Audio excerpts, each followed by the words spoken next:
It's really a pleasure to be here today to talk about an issue that really is not got as much attention as you might think. We're here at Stanford. We're all very excited about technology and how can technology solve all of our problems.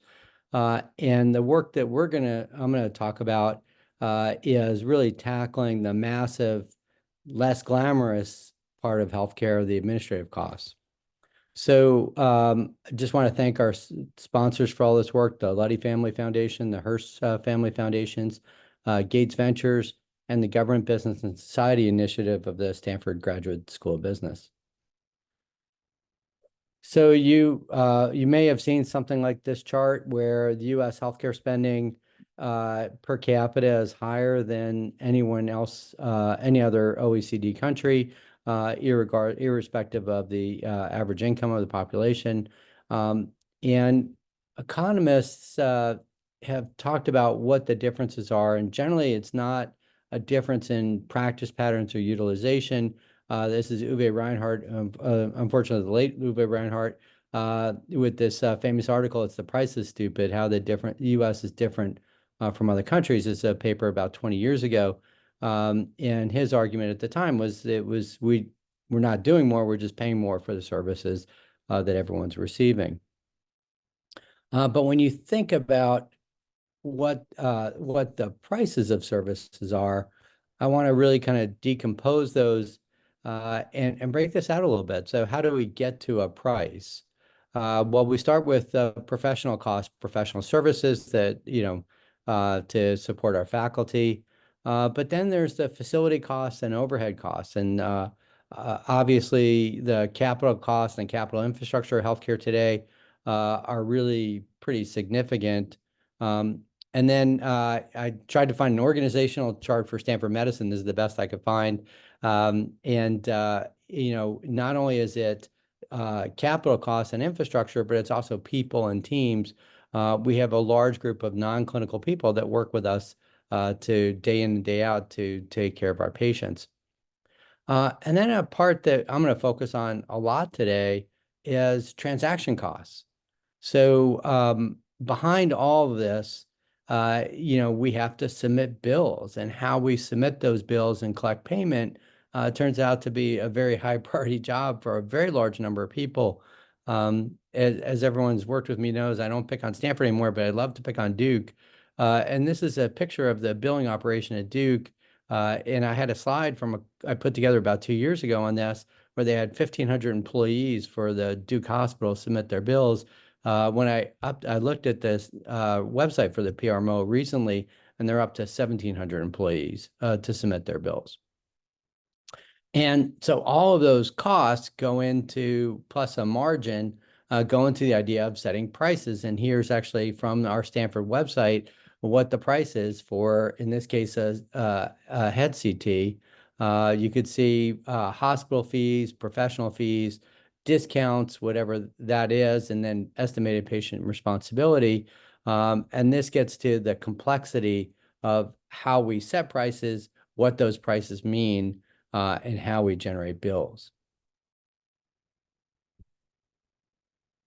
Well, you might have seen some of these graphs. It's interesting. I tried to find updated ones and I couldn't. This one on the upper left-hand corner shows the growth of administrators in the U.S. healthcare, and it's a little bit misleading because we start from a low base.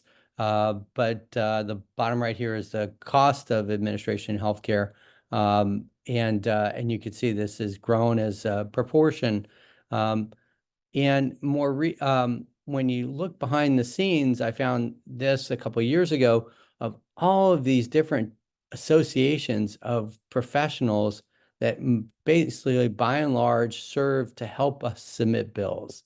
Forbes described this as keep the organizations operating smoothly so patients can receive the best possible care. And some of them are helping us with things like throughput and technology support, but a lot of them are people that are in charge of prior authorization, all kinds of administrative processes, contracting. I had no idea there were so many different professional associations just to help us submit our bills.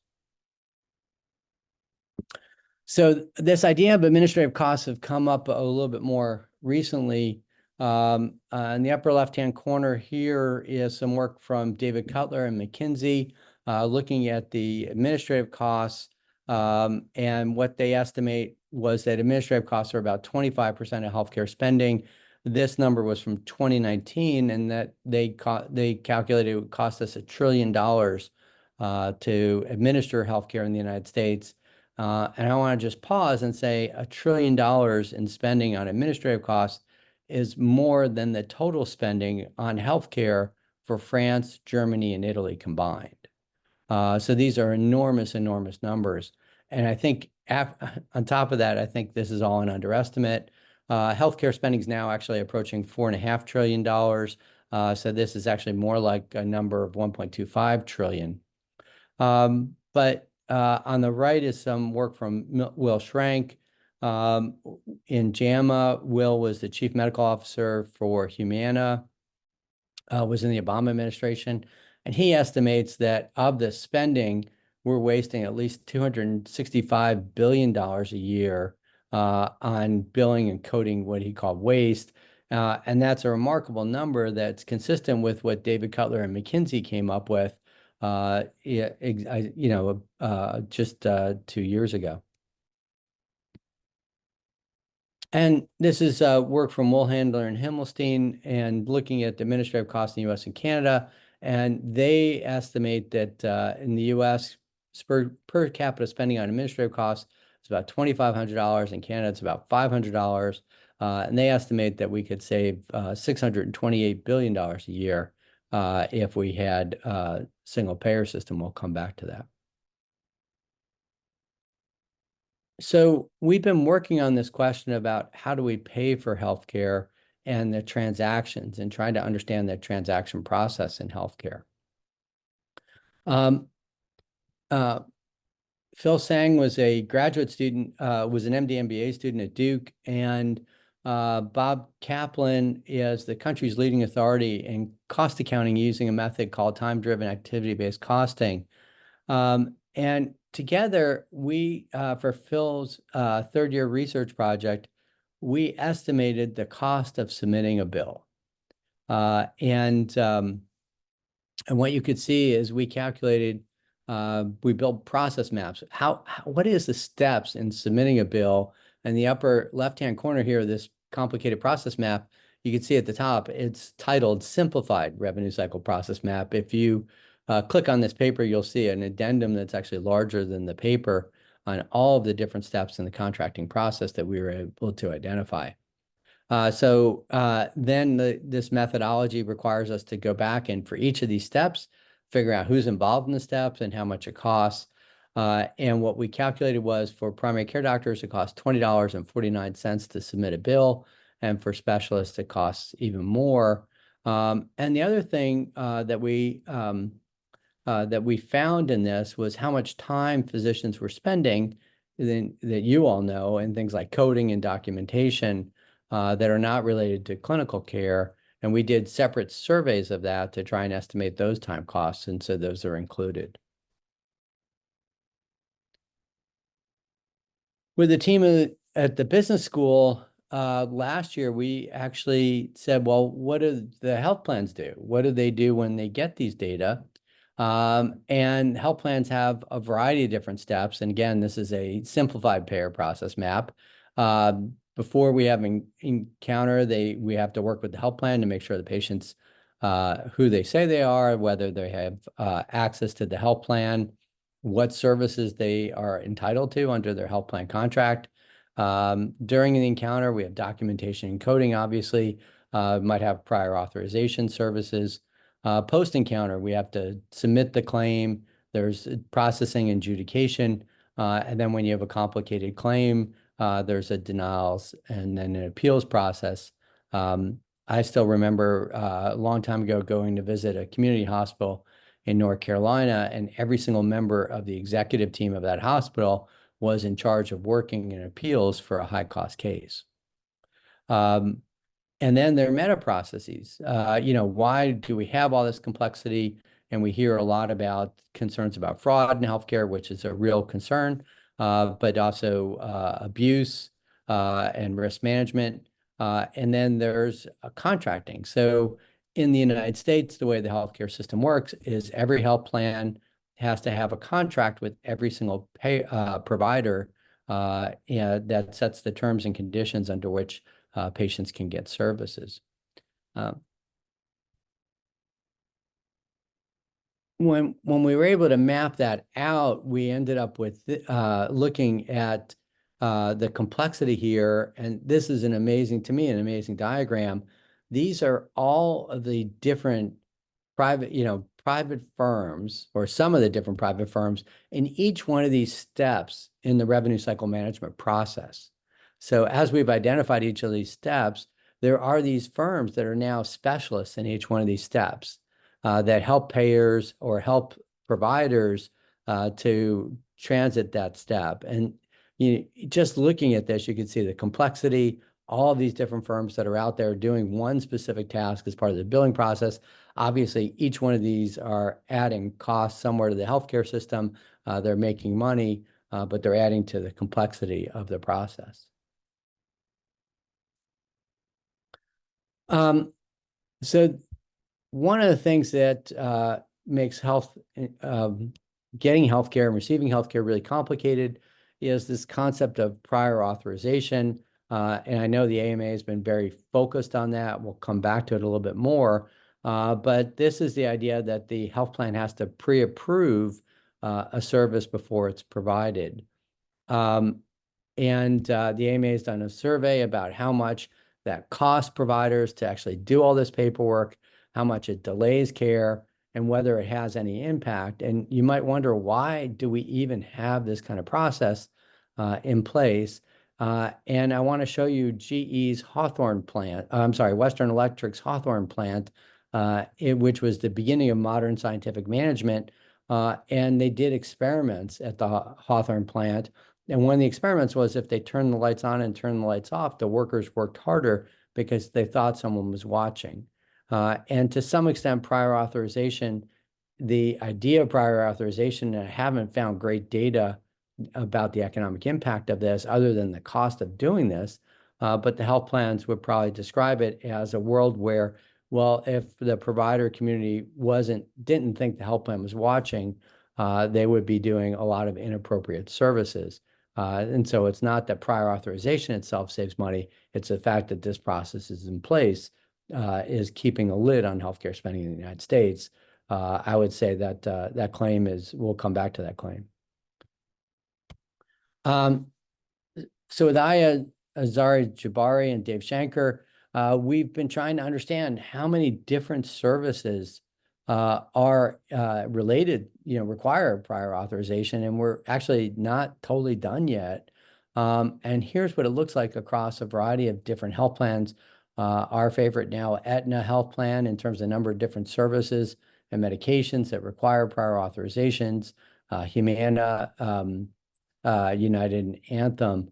And so here's just a list of 5,400 different services across the different health plans that require prior authorization. But then on top of that, in the footnote here, there's additional services that require what they call a special program certification, which could be whatever the health plan characterizes that. And then there are vendor programs for Anthem, which is a whole nother subset of categories of other third-party organizations that get involved in these processes. Again, to the complexity of how we do all this. So what do we know about these processes? Some headlines from the last year or two. The first is a headline about AI applications in this process, and this headline about how Cigna was saving millions of dollars by having its doctors reject claims without reading them based on prior authorization. And then more recently, some examinations of the Medicare program, where Medicare beneficiaries required 35 million prior authorizations requests in Medicare managed care in 2021 to roughly 30 million people in Medicare. So basically every beneficiary in Medicare required at least one prior authorization request to get services. Well, physicians are bombarded with all this, and headline from the last couple of weeks is, fighting back. And so the question is, can we use AI, our AI as a provider to combat the health plans AI in this process? Um, and so there's this arms race that's escalating where both sides are using AI to try and submit our paperwork to the health plan and get paid in the health plan using that same technology to deny our payments. And oftentimes it's the same vendors in the middle of this, in the middle of this process that are providing software both to providers and to health plans. And every time I look at this issue, it really reminds me of Dr. Seuss. And so if you think about, if remember reading my kids the Sneetch story on the Stars On and Stars Off the machine, just pay me your money and hop right on board. And the only people who made money out of this whole thing were the people who own the machine. And so it's the software and the vendors that are really benefiting from this process. One of the things that people keep asking me is, why does this make a difference? Why does this make a difference to our patients? Why should we focus on this issue? Why should the public care about this? And so this is kind of a trivial example of some of the cumbersome nature of how we administer health plans. Usually, in October, we have open enrollment, and whenever I'm teaching, I tell my students, I said, isn't it great? I just spent here at Stanford $56,000 for a family for health insurance, and I got nothing for it. Actually, as we switch to Aetna, I have to say that that's not true. I got something for it. I got this letter from Aetna, welcoming me to my new health plan. And in fact, they went ahead and assigned me a primary care doctor. Uh, seems I don't know much about this provider, but they live in a town that I didn't recognize. Now, this is my seventh year here in the Bay Area, so I don't know everything about the geography. So I had to go to Google Maps to figure out where my new primary care provider was. And here's the map that Google provides of how I can get from my office at Stanford to their office north of Sacramento. And obviously, this was not very value add. And so I have a primary care doctor. And so I called our special 800 number for Aetna to get my primary care doctor reassigned. And luckily, I called him from my cell phone so I could take screenshots and share this information with you all. So here's the 3 phone calls I made to Aetna. Um, and I don't have time to go into the details of these, but it's very humorous. Um, Paul Ford is my primary care physician here at Stanford. He's actually in network. This is a screenshot of the Aetna network, provider manual. So it says he's in network. He's a tier 1 provider. And the first challenge that I had was he wasn't taking new patients, but I was an existing patient. And in that first hour and a half phone call, they were able to override the fact that he wasn't taking new patients to reassign me. But unfortunately, Paul is a primary care doctor. And in Aetna's system, a primary care doctor is a specialist for some reason. And so the person on the phone could not help me. They had to email their eligibility specialist within Aetna to allow me to get Paul Ford to be reassigned as my primary care doctor. They could not get the eligibility specialist on the phone. They had to email that eligibility specialist to get approval for this. And these 2 other follow-up phone calls, of course, they promised to call me right back. These 2 other follow-up phone calls were when they never called me back. And in fact, I wasn't able to resolve this in any of these calls. I had to call Stanford HR to get this resolved. And all of a sudden, Aetna assigned a new special person to get me to be in network. But this is the complexity of the system. For me, as a health economist who really understands what's going on, our poor patients who have to deal with this every day when they're trying to figure out if they can come here to Stanford to get their services. So Bernie, a couple of years ago, brought this issue forward and talked about the idea of single payer system as a way of reducing administrative costs. And again, we looked at data in Canada. It is much less expensive in Canada to administer healthcare than it is in the United States. It's actually possibly too little spent on administrative costs in healthcare. But Bernie was absolutely right about this issue. One of the questions is, does this require a single payer to fix? And that's really been the nidus of our work for the last couple of years. So I love this quote from Mulhandler and Himmelstein, some of the advocates for single payer in the United States. And here's a quote from their JAMA paper. While single payer reform could simplify bureaucracy and free up hospital resources and physicians' time to meet the increased demand for care, poorly designed legislation might perpetuate Medicare's burdensome payment and monitoring strategies. So here's the advocates for single payer Medicare for all worried that Medicare for, basically predicating Medicare for all will be successful if it doesn't look like Medicare. And to me, I think that's the challenge, that we don't have a very facile and nimble way to administer healthcare through the federal government. So why is it so expensive? Why does it cost us $20.49 to pay a primary care doctor? And with Dave Shanker, Brock Richmond, Arnie Milstein, we looked at this question, and with David, we helped build a model of where these costs come from. And we basically defined three different categories. One is what we called architectural complexity, which is the number of different contracts that you have to have between health plans and providers. The second is the contractual complexity, the number of features per contract, and I'll talk about that in a second. And finally, there's a compliance avenue of this, that the legal burden of administering contracts, and this becomes a big issue when we are dealing with federal programs like Medicare or Medicaid, where if you violate the rules, that's not just a civil issue and a civil action, but could be a criminal action. And in terms of contractual complexity, the contract might be 40 or 50 pages, but appended to that are provider manuals. And here's when we published this work, Blue Shield of California had 4 different provider manuals for physicians. Of these manuals, the HMO IPA practice procedure manual is a 428-page document that was issued, in this case on January 1st, and that had a 20-page update issued that same day. So it was already out of date the day they published it. And this gets to the complexity of how we submit bills and what we're up against. Now, this was a theoretical model, a theoretical exercise, and what we wanted to look at was, well, do we need a single payer program to solve this issue? And there's no question that single payer programs would reduce billing costs, billing insurance related costs, by somewhere between around 50%. That's in the first column here.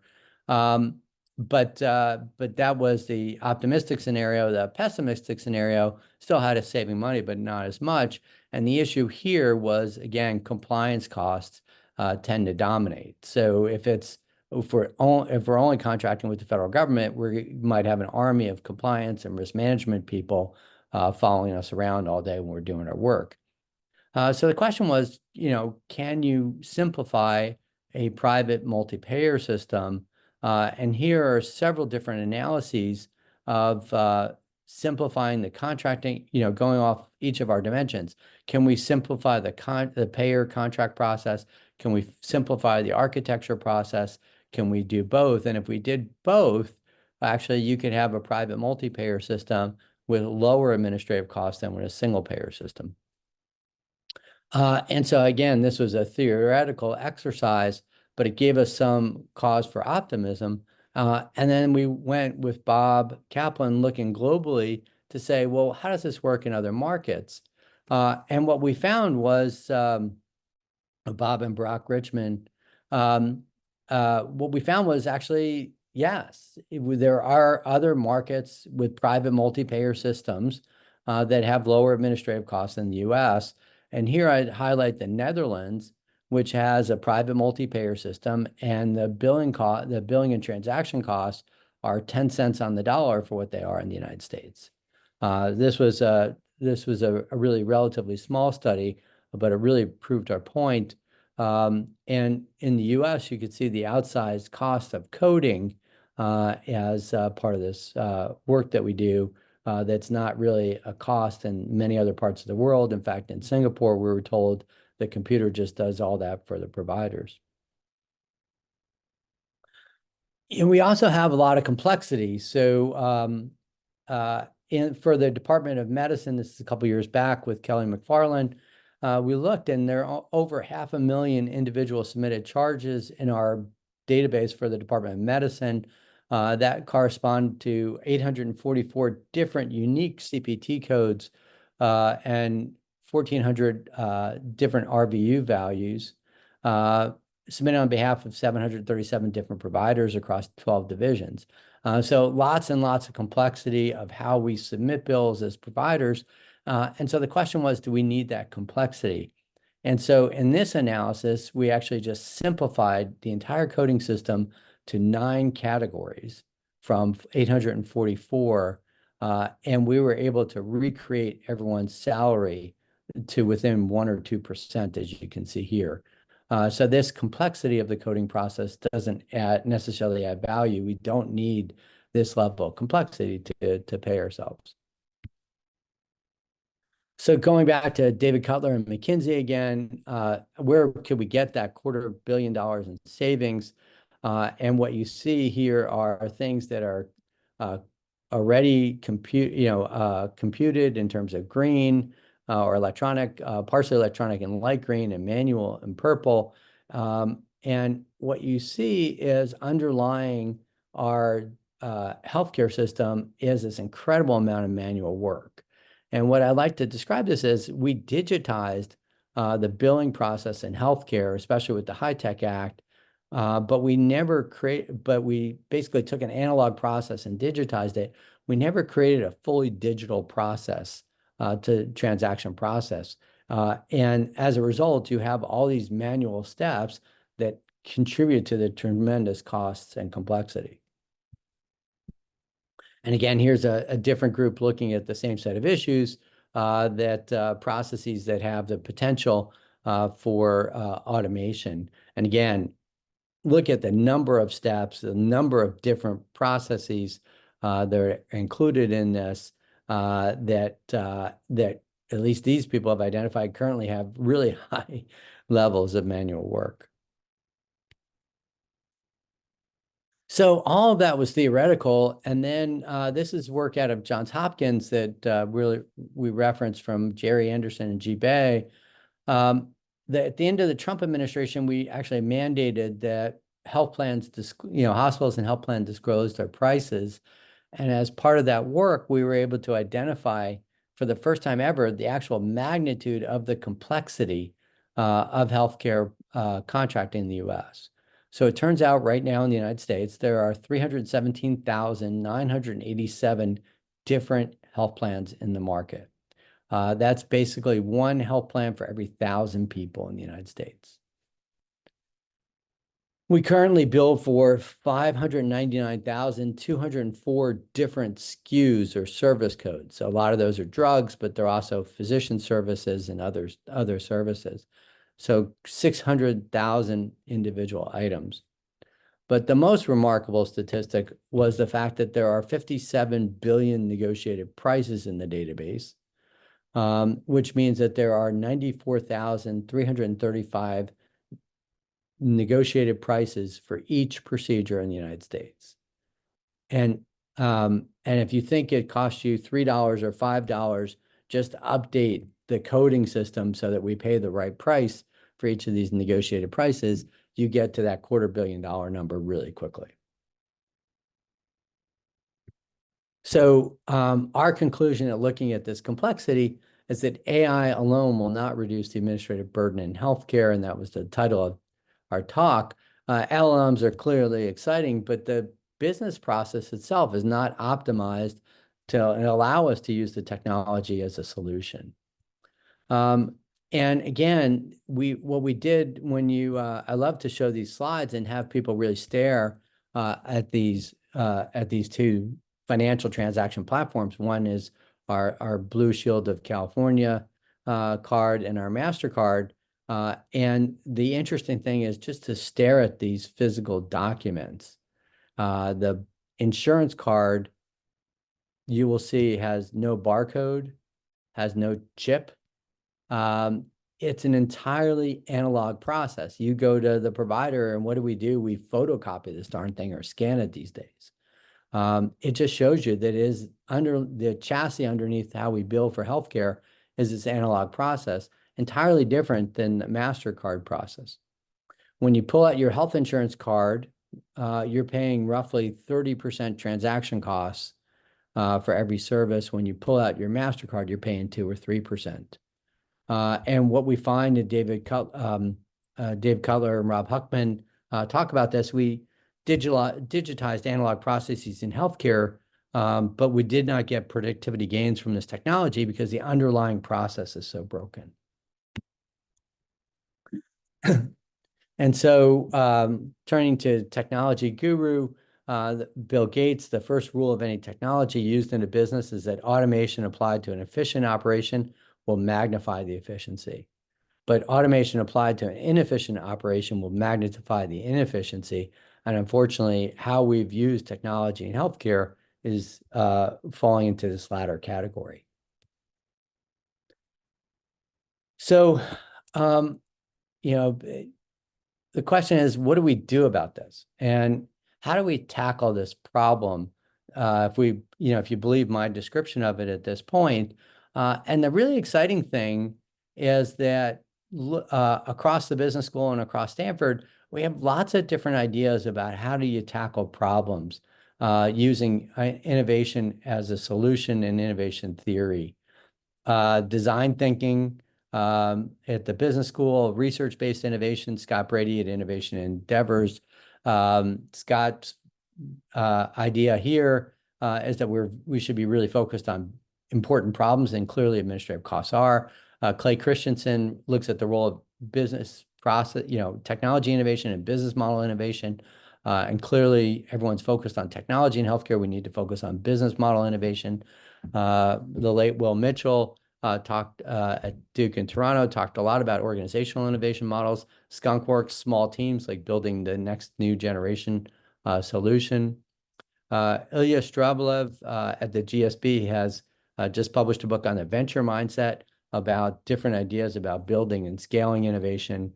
Stefano Zenios and Ken Favreau have a new concept called precedent thinking that we'll talk more about.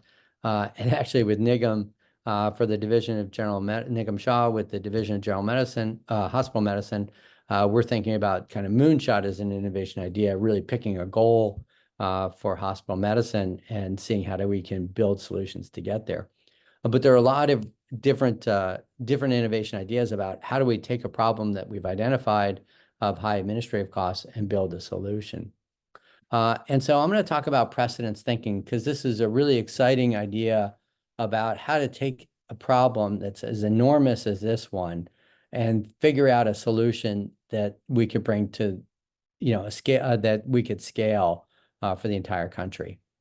And so the idea of precedence thinking is every business problem in the world has been solved somewhere by somebody. And if we could articulate our problem, then we could go search for a solution somewhere and then see if that solution could apply back to us.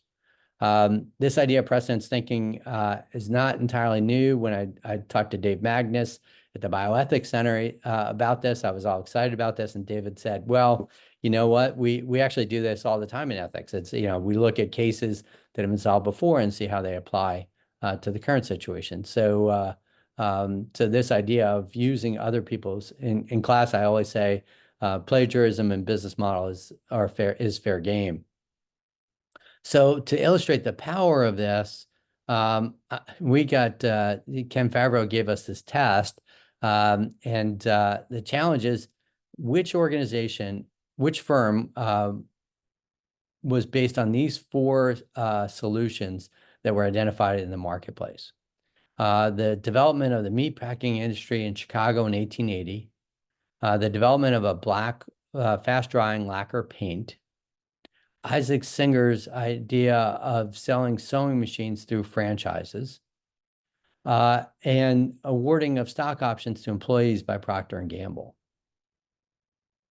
So here are four really innovative business ideas that an entrepreneur found and recombined to bring together to bring a new product to market. If this is in class, everyone will be scratching their head trying to think about this. Nobody actually has ever jumped at the solution when I've done this. But here's the answer. This is describing the Ford Motor Company. Henry Ford was an entrepreneur, and his challenge was to think about how to build a low-cost car. And he went around looking for business ideas about how cars were very expensive and were for the wealthy, and he wanted to build a car for the middle class. The meatpacking industry in Chicago in the 1880s had built disassembly lines to take apart cattle, and that became the idea for Henry Ford's assembly line. Black lacquer paint, you've heard the adage that Henry Ford said you can have a Ford in any color you want as long as it's black. Well, at the time, the only paint that would dry fast enough to be used on assembly line was a black lacquer paint. Singer came up with this idea of franchising his sewing machines, but that Ford was able to use that franchise model so that he didn't have to build his own dealerships all across the country, and it became much more capital efficient for him. And then stock option awards gave Ford the opportunity to give his workers stock options, not so that they can become rich, but so they could buy a car. And so this was an application of precedence thinking long before anyone had characterized it. So we took precedence thinking and applied that to thinking about U.S. administrative spend. And there are three steps in the precedence thinking methodology. First is framing the problem and its elements, which are called deconstructions. The second is searching for prior innovations, which we call precedents, and then combining them into workable solutions. And so our problem statement ended up being, how do we create a the standardization and infrastructure that's needed to reduce administrative waste in healthcare? How do we reduce the heterogeneity and complexity of contracts that result in this huge administrative burden? And how do you create the payment infrastructure to support the system? And we had built a team of students at the business school and sent them out for the last year to say, well, here's the problem and the deconstructions. Who else has done this? Who else has faced this problem? And they came back with 82 different precedents across a variety of different industries where either firms or markets had solved this challenge. This occurred in the public sector, in the private sector, and through public-private partnerships. And for each of these precedents, they actually built this case studies. And so we have a whole database of these case studies. We took 26 of these high priority precedents back and came up with two major ideas. One is a set of precedents that were, precedents. One was a set of precedents that were led by government. And here we looked at the mortgage industry. So it turned out in the 1960s, the way you got your mortgage was similar to how we get health insurance today. Banks actually customized mortgages for each individual borrower. And the problem was in the late 1970s, there was a problem with capital for mortgages for local banks. And so we wanted to syndicate mortgages to free up capital. And Fannie Mae and Freddie Mac were charged with doing this. Well, with hundreds of thousands of different mortgage documents, they couldn't syndicate them. And so in 1 year, Fannie Mae and Freddie Mac standardized all the mortgages in the United States. Of course, the two of them couldn't agree, so there's actually two different mortgage forms. Similarly, the FAA, one of the things the FAA does is standardize how we navigate airlines in the United States. So we've been looking at Delta's problems this week with their internal systems compared to the other air carriers. But imagine if they all had their own aviation system, and they were not compatible. United had one way of flying, and Delta had a different one. So the FAA basically has standardized that for the entire industry. Industry-led change that were really interesting, that one was on mobile phones. And mobile phones are really interesting because we sell 1 billion of those products a year. And so they have to be totally standardized in order for us to sell 1 billion products. But at the same time, we have new and improved every day. I went to the Apple store yesterday for my new and improved. And so how do you have a market at scale that is totally standardized and totally innovative? And the way they do that is through this idea of a standard setting organization, where all the manufacturers come together each year, explain their idea, their research into the next generation modem, and then we pick one. And the one that we pick actually gets royalties for the developing their intellectual property, but then everyone else gets the right to use that. And so you could easily imagine a process like this setting up a standard contract for healthcare with all the carriers come together with their best idea of contract terms. And then finally, Swift is the transaction platform underlying the banking system that, again, was started with private banks coming together to centralize communication systems to transfer money, and then the federal government got involved after that. So we come up with, use these precedents to inform a two-part solution. One is to develop modularized machine-readable contracts. That would be a standard structure and standard set of modular terms. Can be customized by health plans, so we don't have to get rid of that. The health plans say they need that, but any modification must be digitally adjudicable. And then if we had those standard agreements, we could build an entirely uniform and secure digital transaction platform. We all know about the hacking of Change Healthcare last year.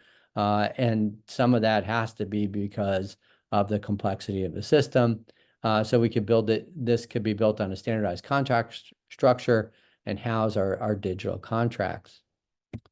And Stefanos, my partner in crime from the GSB, actually drew this flywheel that talked about the need for some coordinating entity, again, either in the public sector, public-private, or private, that could oversee building these modular contracts and this payment infrastructure. And the result actually could be a huge unlocking of innovation across the healthcare market, improving efficiency of transactions and liquidity in the market, entry into the market of new ideas about how to do transactions, and then hopefully improving value for everybody, including patients in the healthcare system. And so now that we've completed this work, we're beginning to ask the question, well, how do we move this forward? And there are actually legally several different avenues that we've identified where the federal government has authority to move in this direction, under HIPAA, under the Affordable Care Act, CMS through rulemaking around Medicare Advantage, the executive actions around AI, Department of Commerce, because has some authorities, and the Department of Labor under new safe harbor tests for fiduciary standards under ERISA. But they might require new legislation as well. Imagine if we had a Federal Reserve that was in charge of the transaction platform in healthcare. One of the other big aha moments out of all this work is no one's in charge of the healthcare market. And no one's working like the Federal Reserve to drive down transaction costs. And maybe it's time we establish that kind of organization. There's also an opportunity for state action, and this is also really exciting. We've been having some conversations with people in Utah about whether Utah could be a test bed for some of these concepts. So, can this question make a difference? This is looking at healthcare spending. If we got transaction costs to 15% down from 30%, basically, or got the rate down to about 6%, we could save about $3,300 for the average American in their health plan. And again, I think these are tremendous underestimates when you think about not just the transaction costs, but all of the different costs that go into building and submitting a bill from Stanford to a health plan. So I really want to thank this. This is a huge amount of work, and I really want to thank our team members. Obviously, thank our sponsors and steering committee members that have really helped push us. Variety of 2 generations now of student teams at the business school, also in the health policy program and the engineering school. Stefanos and Ken Favreau with the precedence thinking. Dave Shanker with a lot of the modeling work that you saw. Mick Murray was very involved this year, former CFO of Blue Shield of California. And then our steering committee, we were able to bring in Jack Asher, former CMO of several different health plans, Matt Isles, the former CEO of AHIP, Gotham Condrew from Gates Ventures, Bob Kaplan from Harvard Business School, Ernie Luddy from MedStat, the founder of MedStat, Kavita, who's just joined us in hospital medicine from the health policy side, Brock Richmond, who's now at Georgetown Law School, Will Schrank, who was the former CMO of Humana, and Jim Weinstein from Microsoft. So thanks to all of them. This has been a tremendous amount of work, but I'd like to embarrass one of our team members who's been working on this problem, actually was working with Dave Cutler and McKinsey before she came to GSB, who in the middle of last winter said, you know what, this really is a solvable problem. So let me stop there and thank you all for listening and happy to take any questions. Thank you, Dr. Schulman. That a lot of what you shared, I'm sure many people were resonating with, both on the physician side and even the patient side of all the frustrations. I'll start with Dr. Leibowitz. I had a couple of questions here. Well, one question and a comment to this question. Do these administrative costs include the unpaid time costs required for and by patients and their families to get their healthcare benefits? So, and he later comments after you showed your example of that 1.5 hour phone call, your interaction with Aetna gets to the point of my question above. The healthcare costs in the prior graph seem to only be the tip of these administration costs and this nightmare that we have to deal with on both sides. And we deal with it as patients and family members, and then we deal with the frustrations of our patients. And by the time they get to us, they've gone through all this. Any additional comments to add? You did a great job already summarizing that. Any additional thoughts or comments? Well, I think, I mean, that's a great question. And that, I think it's really, we don't have great quantitative data on that. Everybody you talk to has got a story. My wife just got an exam and had to spend a half hour on the phone with Aetna, explaining to Aetna their benefit structure, according to their website. But one of the important things is, as a policy issue, nobody cares that we're suffering through this. And so I think, quantifying what it costs to our patients, not just time, but delays in medical care. The AMA has done some of this about how many people miss care or delayed care because of prior authorization process. But helping the American public understand that they could change this, that we don't need to do this way. The other one is this new idea that, for most of us, we get our health plans through our employers, and now employers under ERISA are fiduciaries for us. And so if they buy a really crummy health plan, there's actually a lawsuit now against Johnson & Johnson by one of their employees that they didn't fulfill their responsibilities under ERISA when they purchased that plan. Oh, wow. I have a number of great questions from Dr. Golden. Your title of your talk is AI will not reduce administrative burdens. And I know this talk isn't specifically about certain AI, but you are involved with various aspects of AI, and certainly will be as it affects us in the future. He's asking about any thoughts on how AI will potentially affect us. One of the big concerns a lot of people have is, will AI actually increase our work? If it does reduce some of the other things we have to do, well, then there'll be a need for clinicians to be seeing more patients, since they presumably are spending less time in the chart. Well, I keep giving a talk, it's a different talk, but, we are very excited here about at Stanford about technology and technology innovation. And we're at a really interesting time because technology has caused everybody in the healthcare market to stop and pause and say, you know what, there's this amazing technology on the horizon. why are we doing what we're doing? Can technology help us? And 5 years ago, we were not having that conversation. This was just, we're just going to go along with what we had. So I think we're really an exciting time that we have a chance to look at the business processes that we have. Do they make sense? Do the architecture of how we have data make sense? Um, and then there's a lot of work to do on that side.